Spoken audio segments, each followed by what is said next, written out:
Hey everybody, this is Natalie from Champion of Coins Tarot, and I'm here today to do a very exciting reveal video. I pre-ordered the Wild Unknown Mass Market Edition from HarperElixer Publishing, and it just came in the mail today, and I dashed off in between classes to go to the post office and to pick this up. I was so tempted to just flip through the cards in class, and I did a little bit. So this isn't going to be a proper unboxing, but this is a deck that I have just received about an hour ago that I have very little experience with, and so I'm still formulating my thoughts and opinions, and I thought it would be fun just to share with all of you because I know that there are so many people out there who have been waiting for this pre-order. So just a little bit about the deck for those of you who might not be familiar with the Wild Unknown. It was originally a self-published project by Krans, who is the author of the guidebook and the illustrator of all 78 cards. It is an animal deck, and it says, "The Wild Unknown Tarot is a modern tarot classic, a magical journey of self-discovery illuminated by symbols and archetypes of the natural world. For the first time, this box set brings together the deck and the guidebook in one lavish edition, designed by artist and author Kim Krans. Tap into higher truths and universal mysteries through the intuitive wisdom of the Wild Unknown Tarot." So the front has the World card on the front of it, and then the back it has some sample cards, and it also just has a brief drawing of all the contents within the deck. I will say I am blown away by this packaging. This is the best tarot packaging that I have come across so far since I started reading. This is what the box itself looks like. Again, we have the main logo, the World card. On the back, we have the emblems of all four suits. And then the side, it just says the Wild Unknown Tarot with the publishing logo on it. It has a magnetic closure and a little arrow to let you know which direction to open, which was very helpful for me. And then when you first open it up, the guidebook is on top of the cards, and there's a little quote on this inner flap. It says, "May you always be on the inner quest." So that's quite lovely.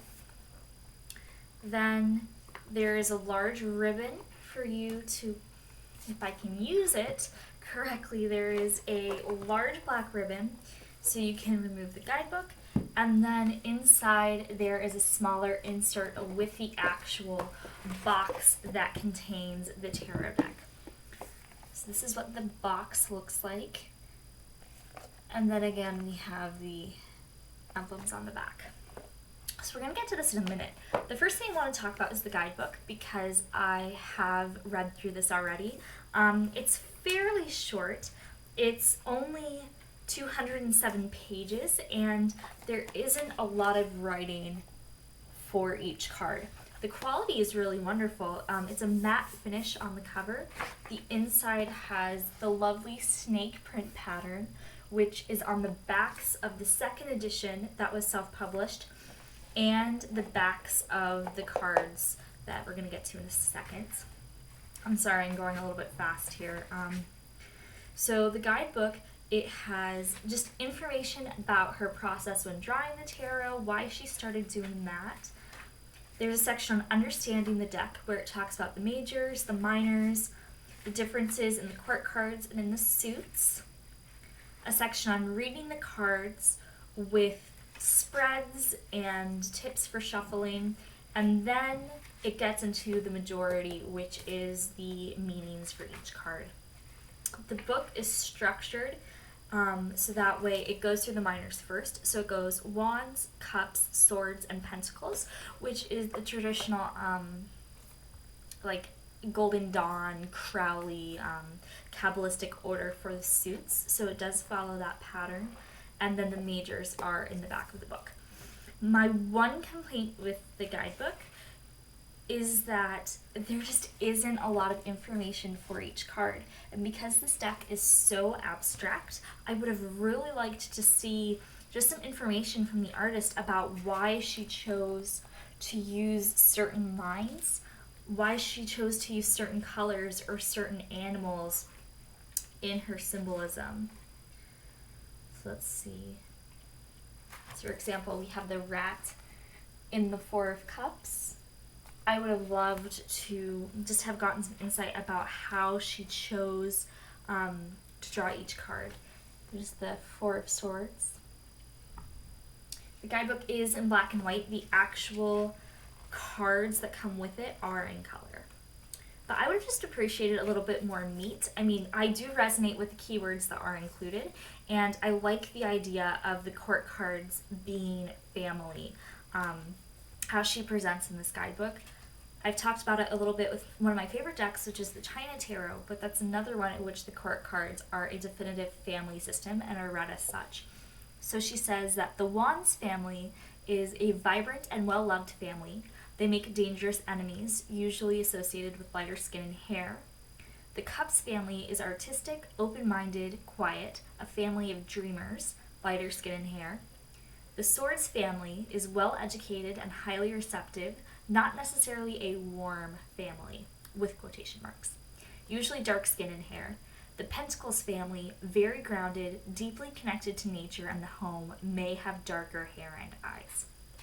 So I quite like that, and I'm definitely going to be playing around with it. I should go ahead and just show you the spreads too, because I'm trying to get as most out of this little guidebook as possible.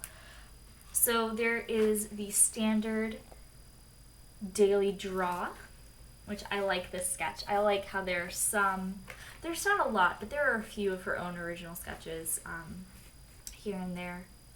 There is, of course, the famous past, present, and future spread that so many of us love. She also includes some variations: who I was, who I am, who I will be, and then, of course, body, mind, and spirit. There is the clarity spread, and this is one that I use for myself. I also quite enjoy it in the Galaxy Tarot app. So this one, you draw a focus card to represent your overall situation, and then 2, 3, and 4 represent different aspects or different energies that are influencing it for you to reflect on. There's the connection spread, which I haven't seen before, but this looks like a fantastic relationship spread, and I'm really excited to use it. So we have you, your energy, the other person, their energy, and then the challenge that you two bring to one another. So this could be energy or it could be challenge on either side. And then the uniting force, why you've been brought together. So I really like that, and I would love to experiment with it. And then this makes me so happy, because if you know me by now, you know that I don't like the traditional Celtic Cross card placements, just because they feel really counterintuitive to me. And the version of the Celtic Cross that Kim Krans has included in her guidebook is the one that I use, so I'm so stoked about that. So basically, we have the traditional heart of the matter and opposing forces. But then we have the root cause of the situation down here in the subconscious realm, where it should be. Then we have past and future framing either side. And then up here is the ultimate goal of the situation, or what to strive towards.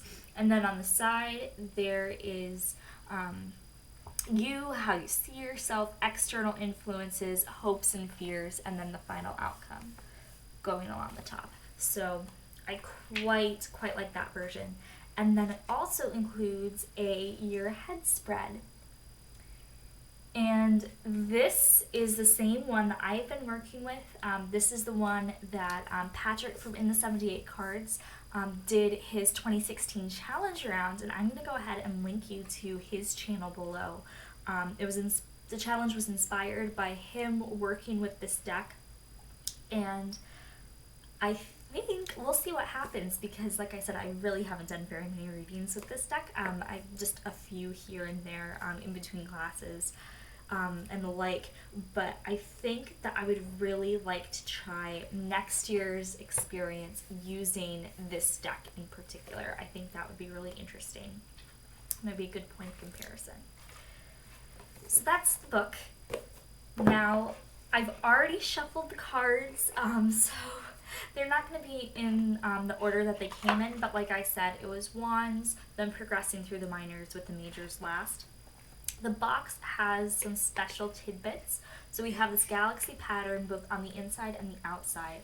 And then in front of the box, we have a quote. I don't know if it's going to pick up on camera very well, just because I am using my laptop as per usual.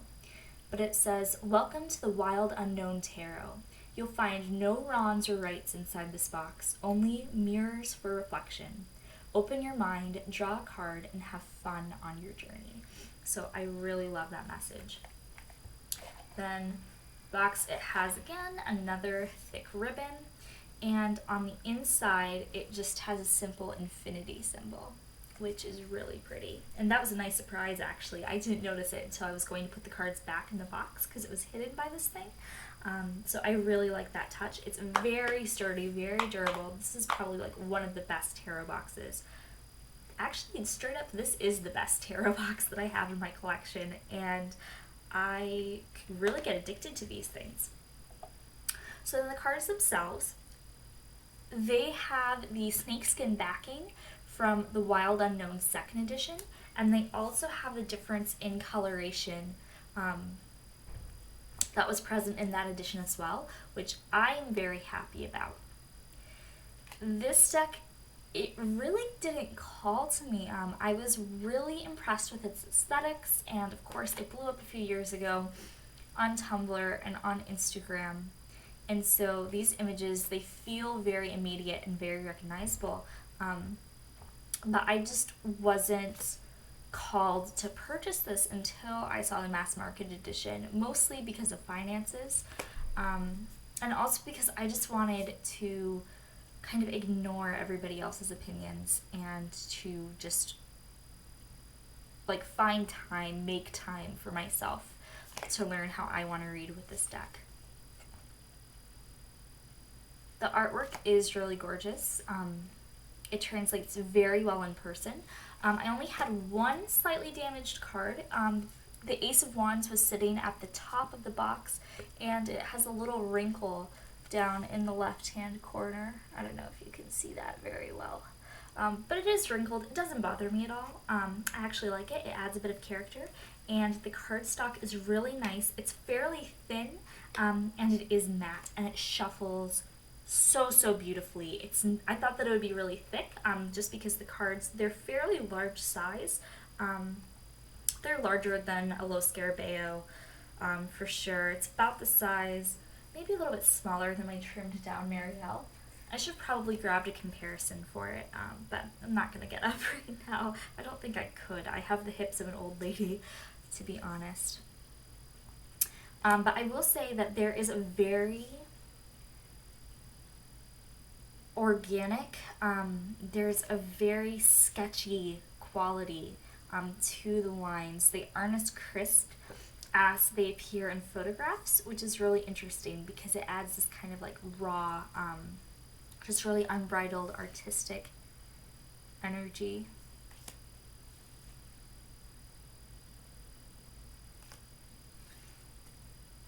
And then in the draws that I have done, I posted one of them on Instagram, so if you want to go ahead and check that out. But just in the short draw that I did and just flipping through the cards, I was getting a lot of messages about my spiritual journey, about growth, about transformation, about moving out of a place of grief and discerning the call of the sacred within that stillness. So it's going to be very interesting to work with. This is the Three of Swords from the deck. This is my year card. So I really love this depiction. I like the idea of it being bound and constricting. I know a lot of people associate that kind of feeling and that kind of anxiety with the Eight of Swords, but I definitely feel that with this card as well.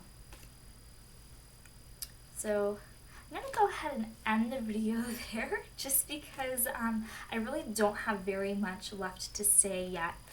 I, of course, am going to be spending a lot of time working with this deck in private, formulating my thoughts, testing out different spreads and things on it until I can determine the deck's voice and how we are meant to work together. I do get a very feminine vibe from this deck, I will say. Usually I don't gender my decks, or I don't feel like there are any like archetypal energies around them, but I do feel a very strong feminine influence, which I was surprised by and I really like. And I think that this deck is going to be perfect as we go into the end of fall, as we approach the winter solstice. I think that this atmosphere and this mood would be perfect for that.